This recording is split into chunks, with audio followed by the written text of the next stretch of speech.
이해되겠어요? 이해되겠어? 그래서 보어는 야 에너지를 뱉어낼 때 보이는 방출 스펙트럼 사이에서의 규칙성이 있다? 방출할 때의 규칙성이 있다는 건 뒤집어 얘기하면 무슨 얘기야? 이거 지금 전자가 하는 짓거리잖아. 그러면 전자가 에너지를 방출할 때 규칙성을 가져. 뭔 얘기야 뒤집으면? 에너지를 흡수할 때 규칙이 있다는 얘기예요. 그러니까 흡수한 걸 뱉어낸 거란 얘기잖아.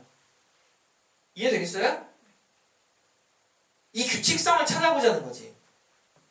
그래서 누구 거를 아주 적극적으로 활용을 해? 리드베리의 공식을 활용을 해요. 파장 사이의 관계들을 수열로 풀어냈다 그랬잖아요. 그걸 활용을 합니다. 활용을 해서 보어의 결론은 이렇게 정리가 돼. 얘가 빨간색 파장에 해당하는 이 분홍색이죠. 여기서는 이 빛을 내놓은 이유는 얘네는 나중에 얘기하고 얘부터 보자. 전자가 이런 상태가 아니었냐라고 의심이 된다는 거야. 어떤 전자가 자기가 갖는 에너지 상태가 있었을 거예요. 지금 현재 이 상태의 에너지를 갖는 전자가 이 에너지를 방출하려면 얘가 갖는 에너지만큼을 흡수해서 들떠, 맞지? 그 상태에서 다시 뱉어야지만 가능한 일이지. 아니 먹은 걸 뱉는 거잖아. 근데 이게 어떤 실험에서도 항상 똑같은 결과가 나온다는 건 만약에 이 에너지 값이 변한다 그러면 이거 색깔이 바뀌어야 돼요. 그죠? 근데 이게 고정돼 있잖아. 그럼 이 에너지가 크기가 항상 일정하다는 얘기죠? 그 얘기는 전자가 요 바닥 상태, 고정된 바닥 상태 에너지 크기와 흡수할 수 있었던 에너지의 크기가 정해져 있는 값이라는 얘기가 된다라는 거예요. 이해하겠어요? 그래야지만 이 현상이 가능하다는 거야. 무슨 말인지 알지? 전자가 현재 정해진 상태의 에너지 값을 갖고 있다가 흡수할 수 있었던 에너지도 정해져 있는 값을 흡수를 했었을 거란 얘기예요. 그걸 뱉었기 때문에 항상 이 빛이 나왔다는 얘기야. 그러면 요 말대로 한다 그러면 전자는 두 개의 고정된 에너지 값을 가져요. 맞지? 고정된 에너지 값을 갖는 거야. 이해돼? 이해 안 된다 손. 다시 빗대서 얘기해 줄게. 얘가 갖는 에너지를 우리 300이라고 해볼게. 300이라고 해볼게. 그러면 두 에너지 상태의 차이가, 에너지 값 차이가 300만큼이 난다는 거예요. 맞죠? 맞죠? 근데 잘 생각해봐. 차이가 300이긴 한데 바닥 상태고 들뜬 상태고 이게 고정돼서 나가잖아요. 그쵸? 그러면 이 값과 이 값이 얼만지는 모르는데 어찌됐든 얘하고 얘가 고정된 값이라는 결론을 얻을 수 있다는 거예요. 알겠어요? 이해되겠어요? 나머지 것들도 다 설명이 그렇게 될 수밖에 없어. 왜? 야, 노란색을 내놨어. 그럼 무슨 얘기냐? 얘가 노란색이 만약에 에너지 값으로 봤을 때 500 정도 되는 에너지라고 한다면 전자는 분명히 저 500에 해당한 에너지를 흡수하고 뱉었을 거야. 그러면 전자는 여기 있다가 500의 에너지를 먹고 500을 뱉었겠죠. 맞아요? 이게 전자가 하는 가장 낮은 에너지 상태라고 한 거니까. 이게 들뜬 상태가 돼. 야, 그럼 들뜬 상태가 두 개가 되는 거네? 서로 다른 값의 에너지죠. 그럼 얘도 항상 똑같은 빛이 나오잖아. 그럼 이것도 고정된 에너지 값인 거지? 정확하게 에너지 값이 얼마인지 몰라도. 맞아요? 둘 에너지 차이가 500이 되는 에너지 상태가 또 있다는 거잖아요. 이해되겠어요? 얘도 마찬가지죠? 그러면 초록색을 먹고 초록색을 뱉어? 야, 이런 에너지 상태가 또 있다는 얘기네. 그지? 됐어? 또 파란색을 먹고 뱉었다는 거는 이렇게 된다는 얘기네? 맞아? 에너지 상태가 또 있다는 얘기네? 자, 그럼 최소한 이 스펙트럼을 가지고 우리가 추정할 수 있는 건 전자는 최소한 고정된 에너지 값, 에너지 상태를 최소한 몇 개를 가져? 하나, 둘, 셋, 넷, 5개 갖는다는 얘기예요. 맞죠? 맞아요? 어? 바뀌지 않는 에너지 값이야. 이유는 몰라. 됐지? 자, 이런 고정된 에너지 값, 이 에너지 상태를 에너지 준이라고 불러.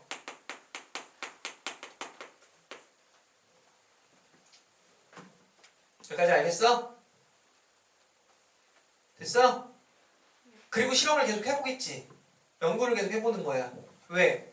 이게 지금 가시광선만 해석을 했잖아. 얘도 있고 얘도 있잖아요.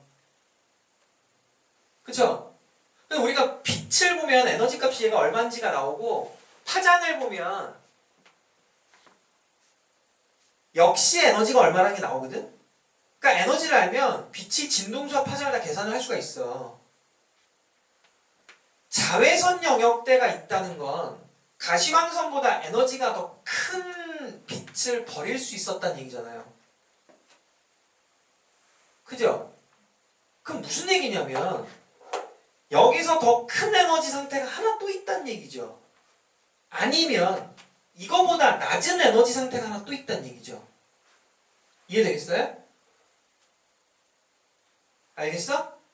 근데 보어는 얘가 바닥 상태가 아니라 더 바닥 상태가 하나 또 있구나 라고 생각을 했어. 이유가 뭐냐면 여기에 하나 더 있으면 자외선을 버릴 때 이 위로 계속 나가야 돼. 근데 이 특징이 그대로 나타난다 그랬잖아. 그러면 뭐 논리적으로 봤을 때는 여기에 하나 더 있어야 되는 거지? 그래야 요 에너지 버리고 요 에너지 버리고 요 에너지 버리고 요 에너지 이게 뭐 비슷한 형태로 옆에 있다니 그것도 파장 계산해 보니까 그렇게밖에 안 나오거든. 알겠어? 그래서 보어가 야 라이먼이 발견한 스펙트럼은 결국엔 요 에너지 준위까지 전자가 에너지를 버리면서 방출시켰던 빛이 스펙트럼이구나.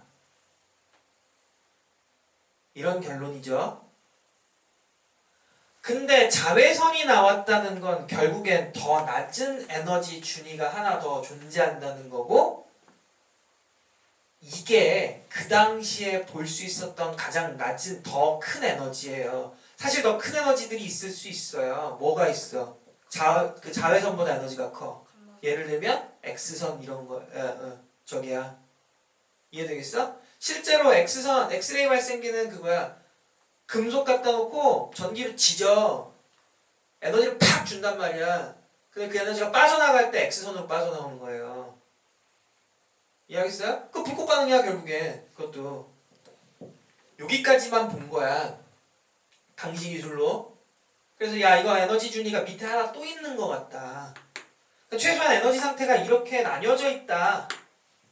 알겠지? 알겠지? 그래서 보어가 뭐라 그랬냐면 야 이거 에너지 준위를 번호를 붙이는 거야. 얘가 1번이지? 어? 얘가 2번이지? 어? 얘가 3번이잖아. 맞아? 얘가 4번이지? 5번이지? 6번이지? 알겠어요? 이 숫자들은 결국엔 수소가 갖는 전자의 에너지 상태를 결정지어주는 순번이죠? 그죠? 맞아요? 이걸 뭐라 부르냐면 주 양자수라고 불러. 이거 왜 주양자수라고 부르는지 알아? 그냥 이름만 들어봤지? 궁금해? 알려줘?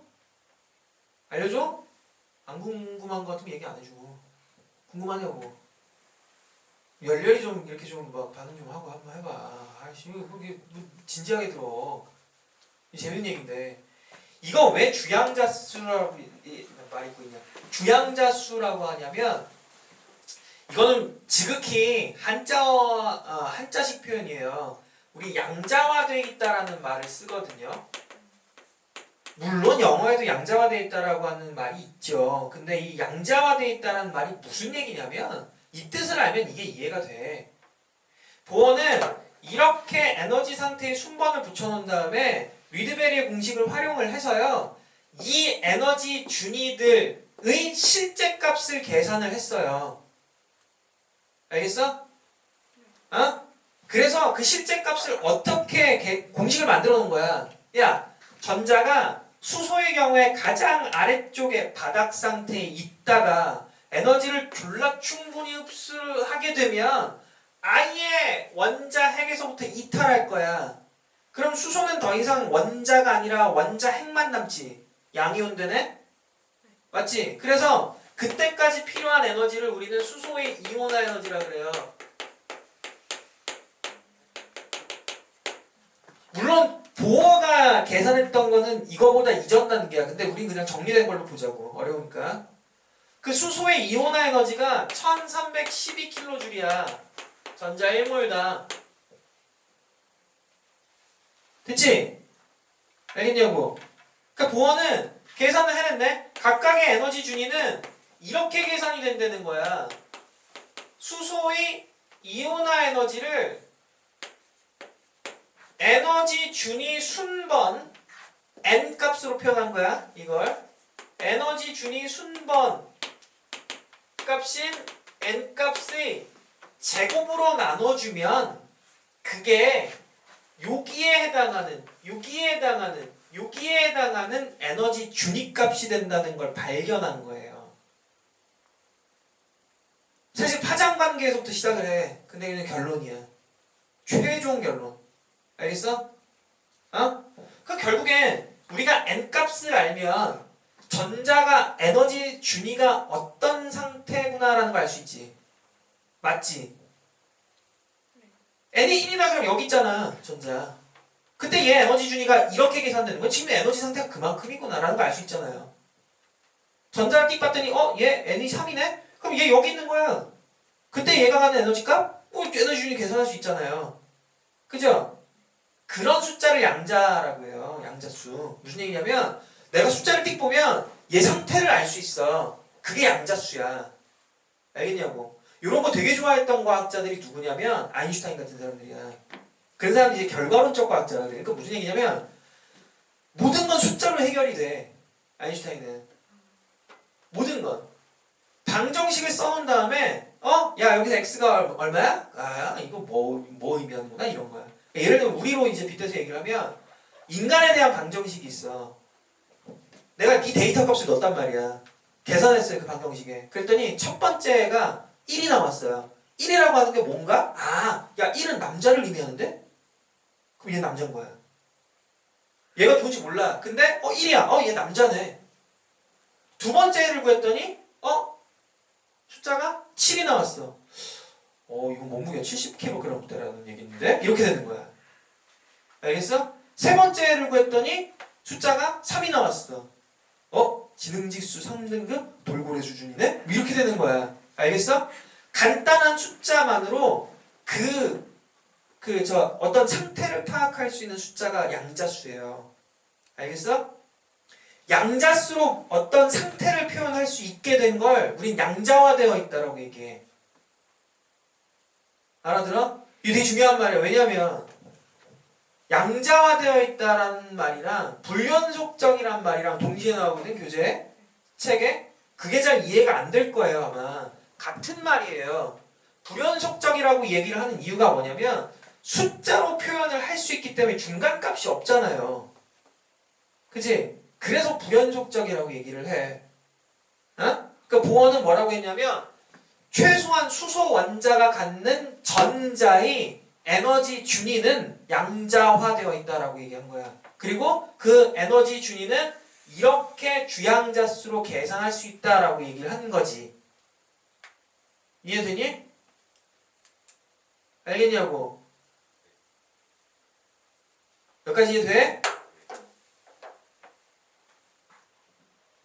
진짜야? 어려워? 약간 어려워? 어디서 어려워? 어디서 어려워? 정신 차려봐. 지금부터 뭐 눈 감고 있거나 졸거나 그러면 가가지고 내 눈가를 만질 거야. 각막 표면을 긁어놓을 거니까 그렇게 알아. 어? 들을만해? 자, 이해 안 되는 부분 질문해봐. 없어요? 천재들이네. 명재들이야.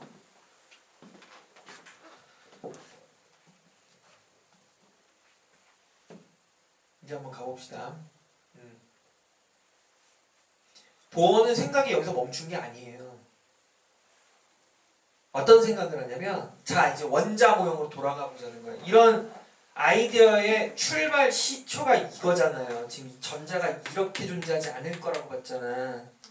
자기가 연구해보니까, 야, 전자는 어떤 특정한 에너지 값들을 갖는 상태로 존재한다는 걸 자기가 확인을 하는 거잖아요. 이거 틀린 게 아니잖아. 왜냐면 실험을 통해서 얻어낸 결과니까. 그러면 전자가 도대체 원자핵에서 어떻게 존재해야 되는가? 이걸 고민한 거야. 알겠어요?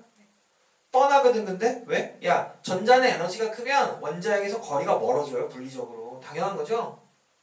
이만큼 흡수하면 아예 도망갈 거예요. 맞죠? 그럼 전자가 이만큼의 에너지를 가지면 얘는 원자핵에 제일 가까운 위치에 존재하는 애인 거야. 그치? 이만큼 에너지를 가지면 얘보다 더 많이 떨어져 있는 위치에 존재하겠죠?